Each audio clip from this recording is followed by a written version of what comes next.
Hello বন্ধুরা, গোপাল রান্নাঘর থেকে তোমাদের সাদর আমন্ত্রণ জানাচ্ছি। বন্ধুরা, শুভ মকর সংক্রান্তি।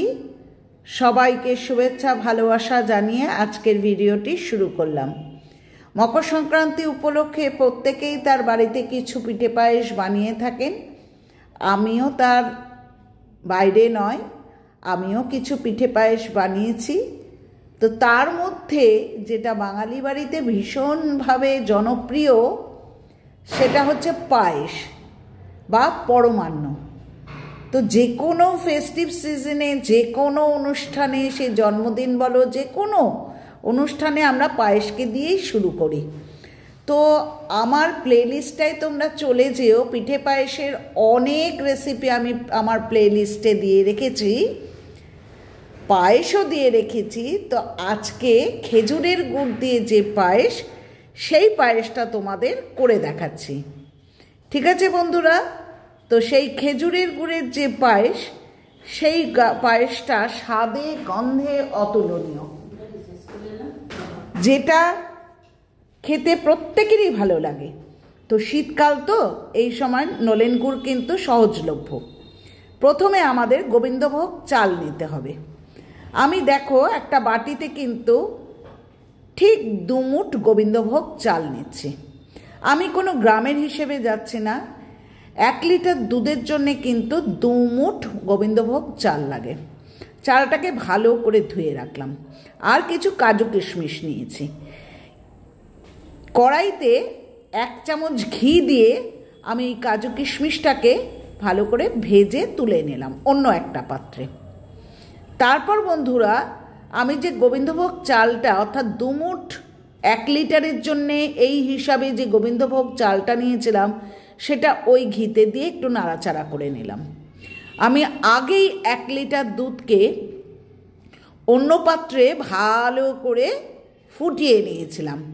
এবার সেই দুধটাকে আমি ঢেলে দিচ্ছি হচ্ছে যে কড়াইয়ে আমি পায়েসটা করব, সেই কড়াইয়ে।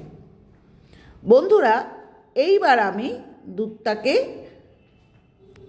চালের সাথে ফুটতে দিলাম।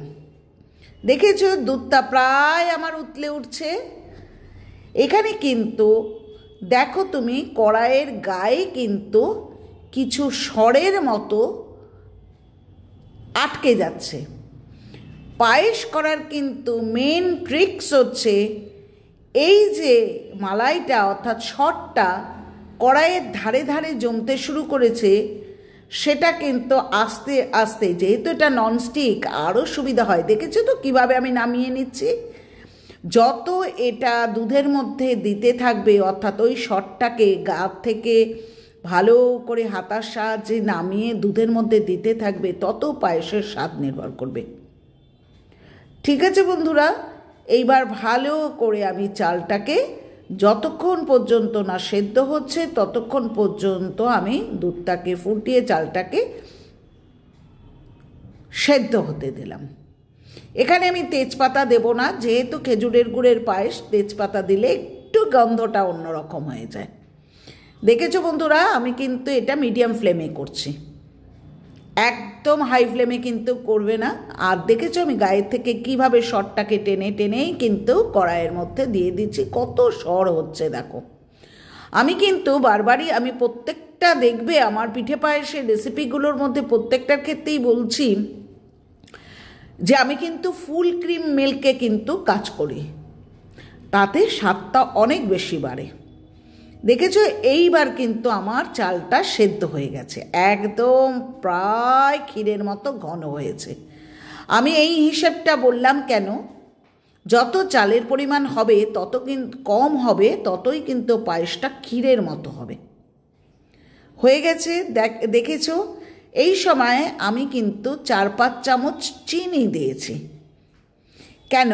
চিনিটা দিলে কিন্তু মিষ্টির স্বাদটা ভালো আসে।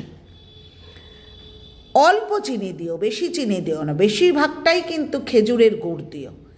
এবার দেখো, আমি খেজুরের গুড়টা কিন্তু আস্তে আস্তে পায়েসের মধ্যে দিয়ে দিলাম। বন্ধুরা, একটা কথা বলার, এই সময় কিন্তু ফ্লেমটাকে একদম কমিয়ে নেবে, পারলে অফ করেই দিও। কারণ হচ্ছে খেজুরের গুড় প্রথম অবস্থায় দিয়ে যখন তুমি হাই ফ্লেমে দেবে তখন কিন্তু গুড়টা দেওয়ার সাথে সাথে দুধটা কেটে যেতে পারে। এখন দেখো আমি কিন্তু তাপটা বাড়িয়ে দিয়েছি, অর্থাৎ প্রথম অবস্থায় যেটা করেছিলাম সেটা কিন্তু এখন করছি না। হয়ে গেল দেখো, ভালো করে আমার জাল দেওয়া কিন্তু হয়ে গেছে, অর্থাৎ বেশ ক্ষীরের মতো আকার ধারণ করেছে। কাজু কিশমিশ যেগুলো কিনা আমি ঘি দিয়ে ভেজে রেখেছিলাম সেই কাজু কিশমিশগুলো আমি দিয়ে দিলাম। দেখেছো কি সুন্দর পায়েস তৈরি হয়েছে। সত্যি বলতে বন্ধুরা, দুধ ভাত করলে কিন্তু পায়েসকে খেতে ভালো লাগে না। পায়েস হবে একদম ক্ষীরের মতো, আর বারবার সাইডটা থেকে এইভাবে নামাতে শুরু করবে, তাহলে দেখো পায়েসটা একদম ঘন ক্ষীরের মতো আকার ধারণ করেছে, সুন্দর হয়েছে। আমি খুব ভালো পাটালি কিনে নিয়ে এসেছিলাম বাজার থেকে। এরকম পাটালি আনবে যে পাটালিটা সুন্দর গন্ধ থাকে। ঠিক আছে, হয়ে গেল আমার খেজুরের গুড় বা পাটালি গুড়ের পায়েস। আজকে আমি পৌষ সংক্রান্তি বা মকর সংক্রান্তি উপলক্ষে তোমাদের এই পায়েসের রেসিপিটা দিয়েই আমি শুরু করলাম। যা যা পিঠে বানিয়েছি আমি একটা একটা করে সবগুলোই তোমাদের সামনে পরিবেশন করব। দেখো ছোট পাত্রে করে আমি পরিবেশন করছি।